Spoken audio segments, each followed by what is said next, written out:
gun violence, do you think it would be doable to have legislation to have stricter gun laws for people that own guns and don't report them stolen or lost? Do you think it should be a felony? That's one question. And another question is, with all the crimes that's being committed in a city and people don't like to get involved, do you think it would help the police force if the society would get involved and communicate with the police when there's crimes going on, is the next question. And then the next question is, how can people form crime watches in their community? Okay. On the first question, legislation on gun laws, as you know, Mayor Luke Ravenstahl and City Council did pass an ordinance for reporting lost and stolen guns. And the penalty, I don't think should be a felony to start out with, but you have in Harrisburg as well as the capital, Washington, D.C., right, legislation trying to stop cities from having a gun law on just reporting a lost or stolen gun. Okay. And I feel it's ridiculous that a person could have a gun and not know where that gun is at. Right. Until it's at a crime scene. Right. Then once it's at a crime scene, then they don't remember how I got there, or they don't know how I got there. Well, a gun is a very harmful to society.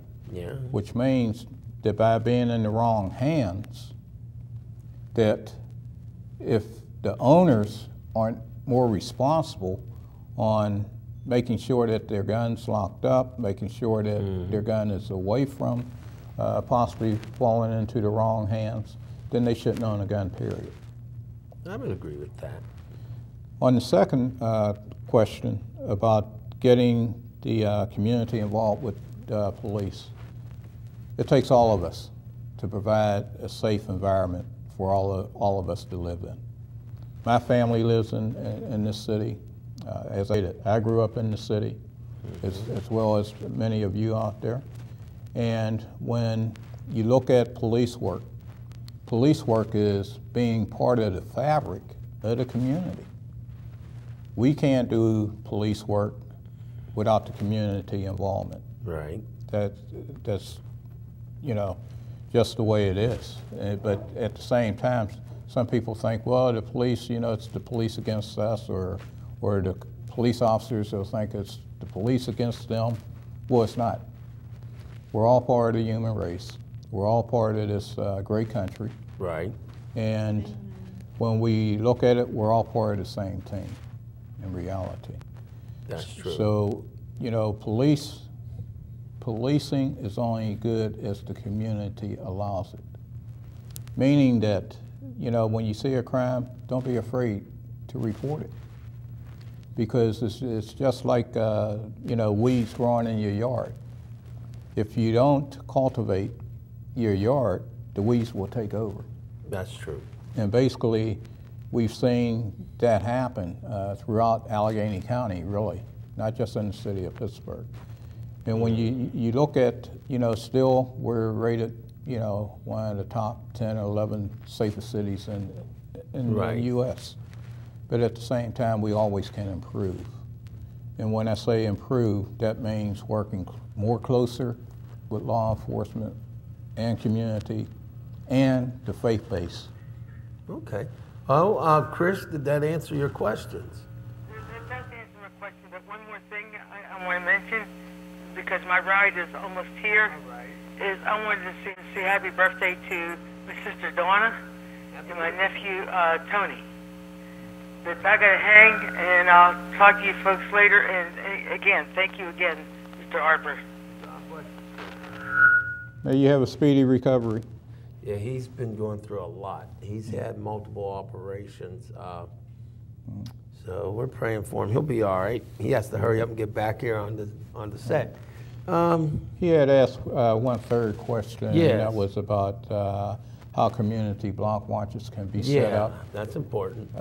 Community block watches, we have a crime prevention community relation officer at each one of the 6 zones that we have. And if they call my number and let us know what part of the city you live in, we can then put you in contact with the zone and the crime prevention officer to come out and walk and help organize block watches, community block watch teams. Okay, and my number is 412-323. Slow down, I ain't that fast. Please 7814. Okay, wait a minute. 323 7814. I was like, I'm not that fast. Okay. All right, well, well, first of all, let me defer and have Annette ask you a few questions. Okay. Annette, you're on the air. Okay, I want to ask you, because this has been really concerning. Well, it's really upset me, I guess is more the word. Are you familiar with the NDAA law that they just recently passed? No, I'm not familiar with that. I don't think you want to have him get involved with that, though. Come up with a better question. We don't want to go there. When people live in neighborhoods and they become victims of murders and stuff like that, you know how you hear on the news how this person turned up murdered in their neighborhood? That's correct. How do they? What I'm asking is, if there's nearby neighbors, how do these people turn up killed in their own homes? Well, sometimes there's not a witness, especially when they end up being murdered in their home. But someone has seen something, whether they've seen someone going to that residence, or whether they've seen someone leaving that residence, or whether they've seen someone strange in the neighborhood.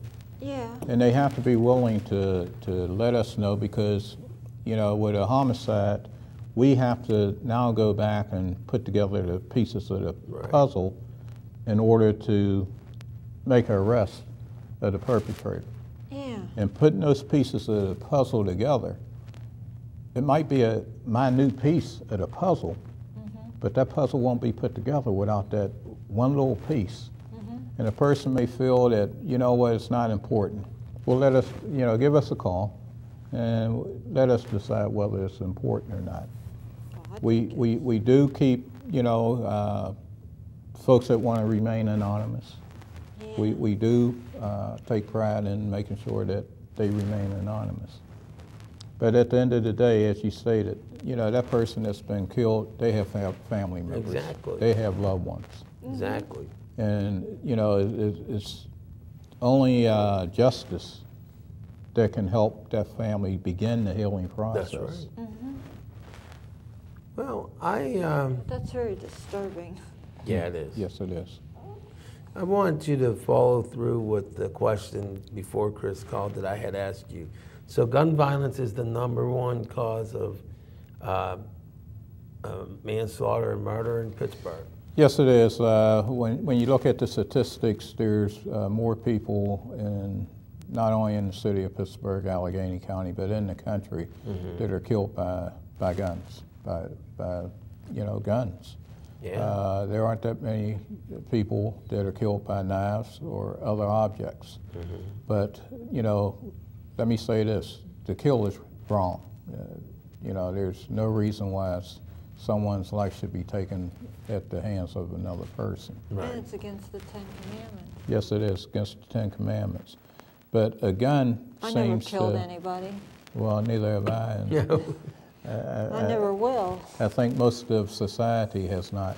Right. And when you look at the violence, unfortunately, with the video games that our young children are playing now, it takes away that human value of life.